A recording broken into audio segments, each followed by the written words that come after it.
Hello, Internet, your friendly neighborhood gremlin here. And today we're going to give Benjamin a rural escape, and I really like this one. I think it's done well. Also, I get to use one of my favorite wallpapers that I never use because it's like super dingy. So it might not be like everyone's taste, but I think it works very well. You can see when we get there. First we're going to do the outside. It's been a hot minute, but I managed to do the outside and both floors inside, which was pretty impressive.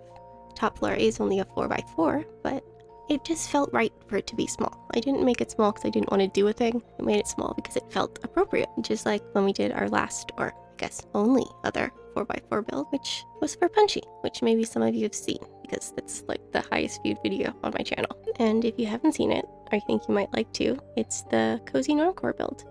I'll put it in the end card so you can find it easily in case you want to see it. While it's not very similar in aesthetic, it is very similar in color scheme. I do suppose with this build that I was trying to sort of go for more of a rundown rather than just rural, because obviously people live rurally and have beautifully upkept homes. But it was that sort of rundown, grungy aesthetic that I was agreeing to when I told him I would do the build.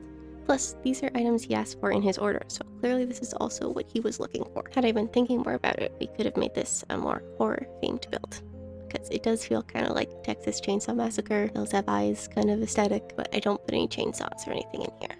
I probably should have.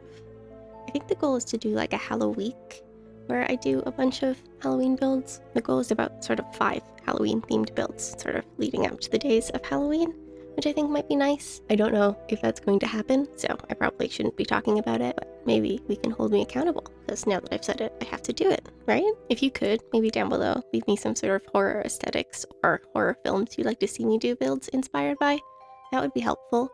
I think I'm just gonna use some of those jocks who want me to build them gyms, and I don't want to build them gyms. It might even help me get a better selection of villagers on Happy Home Paradise, because there'll be less people who are asking me to build them a gym. And then I can find Ruby, and then we can finally do Snow White, which I'm very excited about.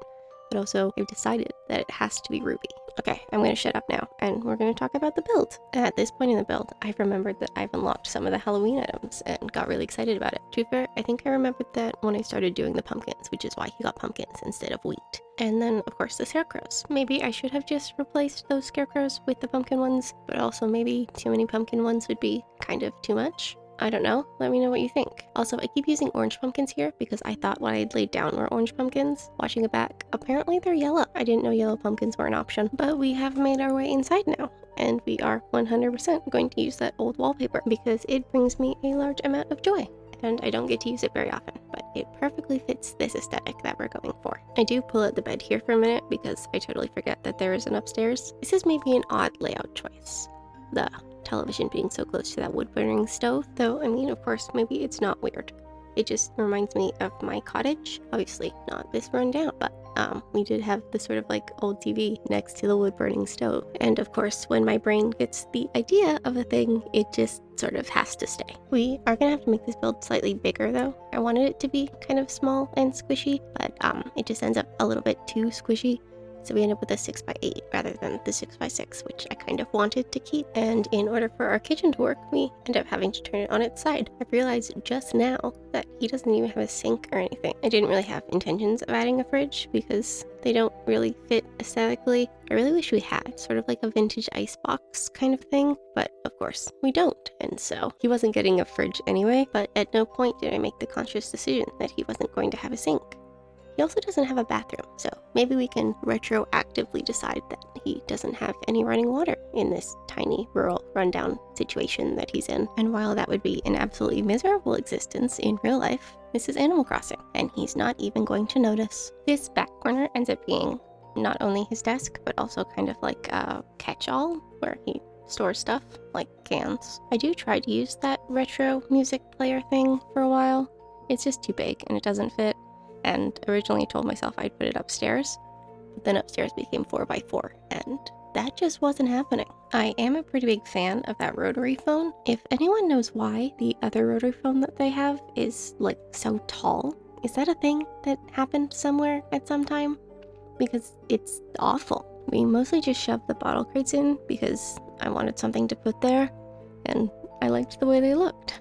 We're also going to put a bottled ship on top of them, which is pretty exciting. A thing I cut out in editing is me staring at the gnome and trying to put the gnome in here. I did want a gnome, and then again it was like, I'm gonna put it upstairs, and then I got upstairs and also forgot. Probably could have put it outside, but again, just forgot. Poor Benny boy doesn't have any gnomes. Who's he gonna talk to? There are just too many things that I totally forget about until we're editing, which kind of sucks. I mean, if I didn't film these and edit them, I wouldn't remember that I forgot, which maybe would have been better, but we have decided that he needs a chess table, and why I thought I could fit it beside the stove there, I don't know, but obviously I can't do that. And so we put it along the wall and put the dog beside the stove. But now we're going to move on to the walls, which I think is the hardest part of the build to talk about, because without the sort of functional exceptions to wall things, mostly I'm just putting things places because I think they look nice. Or I suppose in the case of the Loch Ness Monster, because I like them and they bring me joy. So, I mean, I suppose I don't know that it's Nessie.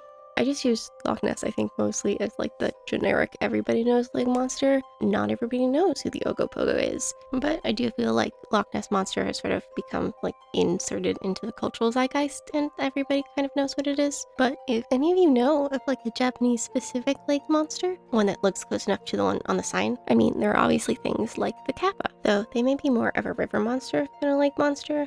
I don't know if they also hang out in lakes.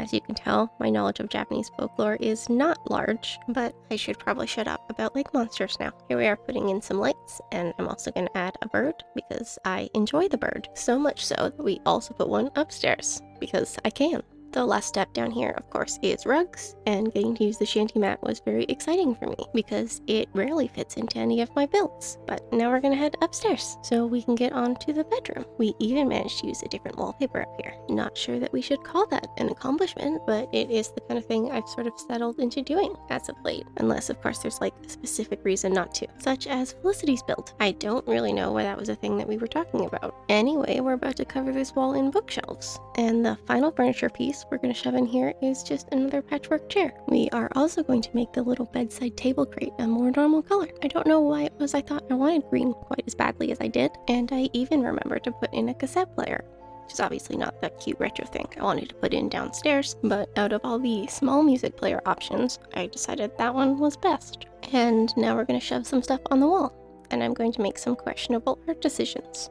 By questionable, I just mean like they don't really fit directly beside each other. We're going to have a castle and the Golden Gate Bridge. Maybe not the best decision anyone has ever made, but I do still kind of like it. The right wall over here falls victim to me wanting to put too many things on the wall. We also hang some dried flowers, which feel out of place, but also I couldn't ignore the fact that there was that bar there that was just the perfect height. Now, having decided that there aren't any plants in the room, we're gonna put two of the exact same plant, because why the hell not, I guess. Now, here is a thing that I really like conceptually. Not sure how I feel about it in practice. Obviously, I wanted to fill up the walls, and I really like that it fills up the walls, but there are two shelves directly beside one another that have the exact same things on them, and they are not bedroom things. So it is maybe not as brilliant of an idea as I imagined it to be. Maybe let me know down below how it is you feel about it. But I suppose that brings us to the end of our build. I'm going to make it darker out because I can't help myself, and then we're going to do the reveal. So if you enjoyed the build or just had a good time watching it, do hit the like button. You should of course leave your thoughts down below, and also maybe let me know about horror aesthetics or movies you'd like to see builds of. And of course, if you think you want to do this again sometime, you can hit the subscribe button. I post every day at 4 p.m. EST, and there will be a new Happy Home Paradise build every other day. So as always, I'll see y'all tomorrow. Goodbye!